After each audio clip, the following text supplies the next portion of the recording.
السلام علیکم ورحمۃ اللہ وبرکاتہ۔ ہماری بادشاہت اور کنگڈم کے محترم ناظرین، اس چینل میں آپ کو اسلام سے پہلے سے لے کر 20ویں صدی کے اواخر تک کے عروج و زوال کی داستان، پیغمبر اسلام صلی اللہ علیہ وسلم کے حالات زندگی، آپ کے دوست خلفائے راشدین، اس کے بعد بادشاہان اسلام اور سلاطین اسلام کے مکمل حالات اور واقعات آپ کو ملیں گے۔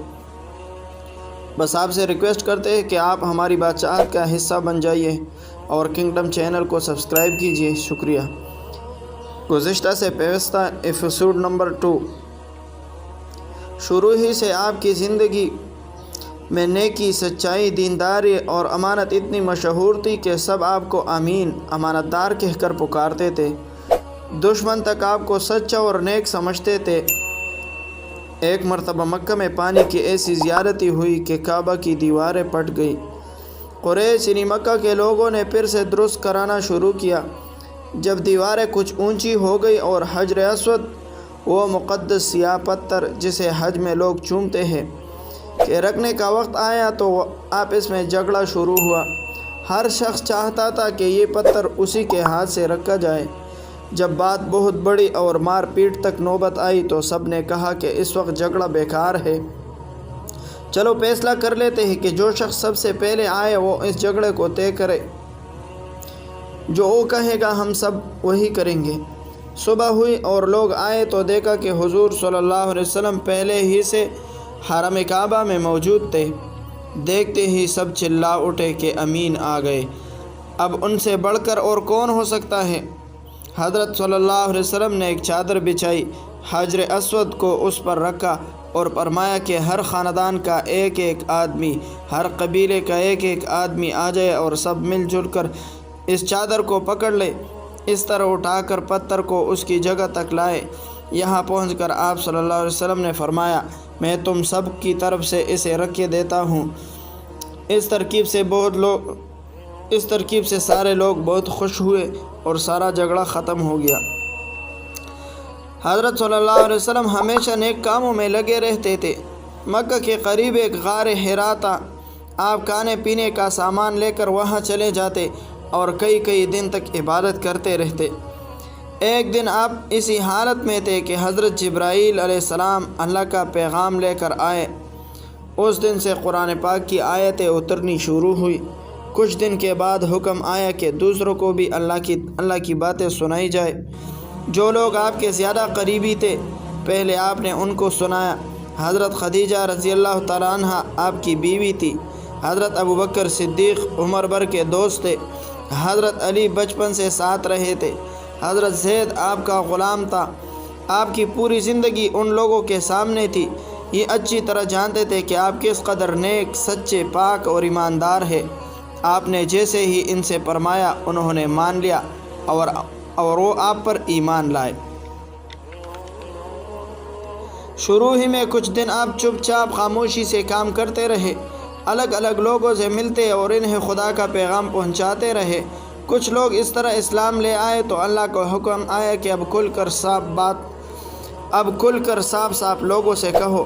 آپ نے صفا پہاڑ پر تمام لوگوں کو جمع کیا۔ جب سب اکٹھے ہو گئے تو آپ نے فرمایا کہ اے لوگوں، میں تم سے کہوں کہ اس پہاڑ کے پیچھے ایک بہت بڑا لشکر پڑا ہوا ہے جو بہت جلد تم پر حملہ کرنے والا ہے، تو کیا تم اس بات پر یقین کرو گے؟ لوگوں نے کہا کیوں نہیں، 40 برس سے زیادہ آپ ہمارے ساتھ رہے، اتنے دنوں میں کبھی ایک لفظ بھی آپ نے جھوٹ نہیں بولا، آپ کی زبان سے بھلا کیا وجہ ہو سکتا ہے کہ آپ جھوٹ بولیں گے؟ یہ سن کر آپ نے فرمایا کہ اچھا سنو، اللہ ایک ہے، اس نے مجھے اپنا رسول بنا کر بھیجا ہے۔ یہ سننا تھا کہ سب کے سب برا بلا کہنے لگے۔ اب آپ پورے طور سے لوگوں کو اسلام کی طرف بلانے لگے اور رفتہ رفتہ اسلام پھیلنے لگا۔ قریش کو یہ بہت ناگوار تھا۔ وہ کسی طرح نہ چاہتے تھے کہ لوگ اسلام قبول کرے، اس لیے کہ اس سے ایک طرف ان کا مذہب مٹا جاتا تھا، دوسری طرف ان کی سرداری اور ریاست خطرے میں پڑ جاتی تھی۔ اس لیے پہلے تو انہوں نے زبانی مخالفت کی، لیکن جب دیکھا اس طرح کام نہیں چلتا تو پیغمبر اسلام کو طرح طرح سے تکلیفیں پہنچانی شروع کی۔ کبھی راستے میں کانٹے بچھا دیتے تاکہ آپ کے پیروں میں چبھ جائے، کبھی آپ پر نجاست ڈال دیتے، کبھی گلا گھونٹنے کی کوشش کرتے، غرض کہ ہر طرح آپ کو اپنے کام سے روکنا چاہتے تھے، لیکن آپ صلی اللہ علیہ وسلم پر ذرا بھی اثر نہ ہوا اور آپ نے برابر اپنا کام جاری رکھا۔ آخر لوگ حضرت ابو طالب کے پاس شکایت لے کر آئے، آپ اسے روکے۔ حضرت ابو طالب نے بلا کر سمجھایا، لیکن آپ نے کہا خدا کی قسم اگر میرے داہنے ہاتھ پر سورج اور بائیں ہاتھ پر چاند رکھ دیا جائے اور کہا جائے کہ اس کام سے باز آ جاؤں تو ہرگز یہ نہیں ہو سکتا۔ کہتے کہتے آپ کی آنکھوں میں آنسو آ گئے۔ حضرت ابو طالب نے کہا کہ جاؤ اپنا کام کرو، جب تک میں زندہ ہوں تمہیں کوئی نقصان نہیں پہنچا سکتا۔ آپ قریش نے اور زیادہ سختی شروع کی اور آپ کے ساتھ آپ کے ساتھیوں اور مسلمانوں کو بھی طرح طرح سے ستانے اور تکلیفیں پہنچانے لگے۔ کبھی کسی کو مارتے، کسی کے کانٹے چبھتے، کسی کو زمین پر گھسیٹتے، کسی کو باندھ کر لٹکاتے، کسی کو دہکتے ہوئے انگاروں پر لٹاتے، غرض کہ کوئی ایسی تکلیف نہ دی جو انہوں نے نہ اٹھا رکھی ہو۔ لیکن اللہ کے یہ بندے ایمان کے ایسے پکے تھے کہ ان پر کسی سختی کا اثر نہ ہوتا۔ جیسی جیسی سختیاں بڑھتی جاتی ویسے ویسے ان کا ایمان اور مضبوط ہو جاتا تھا۔ جب قریش کی سختیاں حد سے بڑھ گئی اور غریب مسلمانوں کے لیے ناقابل برداشت ہو گئی تو آپ نے اپنے اصحاب ساتھیوں کو حکم دیا کہ حبشہ، جہاں کا بادشاہ بڑا رحم دل اور نرم مزاج تھا، چلے جائے۔ چنانچہ یہ لوگ حبشہ روانہ ہو گئے۔ قریش بنا اسے کیسے پسند کر سکتے تھے کہ مسلمان کہیں آرام کی زندگی بسر کر سکے۔ فوراً حبشہ چند آدمی بھی جا پہنچے اور وہاں کے بادشاہ نجاشی سے ملے اور کہا کہ ہمارے چند نالائق غلام یہاں باغ آئے ہیں، آپ انہیں واپس کر دیجیے۔ نجاشی نے مسلمانوں کو بلا کر حالات پوچھے۔ حضرت جعفر رضی اللہ تعالیٰ عنہ نے سارا قصہ سنایا۔ نجاشی کو اطمینان ہو گیا اور اس نے مسلمانوں سے کہا کہ آپ لوگ آرام سے رہے۔ اس کے بعد قریش کے لوگوں کو واپس کر دیا۔ اب مکہ میں جو لوگ باقی رہ گئے تھے ان کے ساتھ اور زیادہ سختی ہونے لگی، لیکن ایک آدمی بھی دین سے نہ پھرا۔ یہ دیکھ کر قریش صلی اللہ علیہ وسلم کے خاندان کے بائیکاٹ کی صلاح کی۔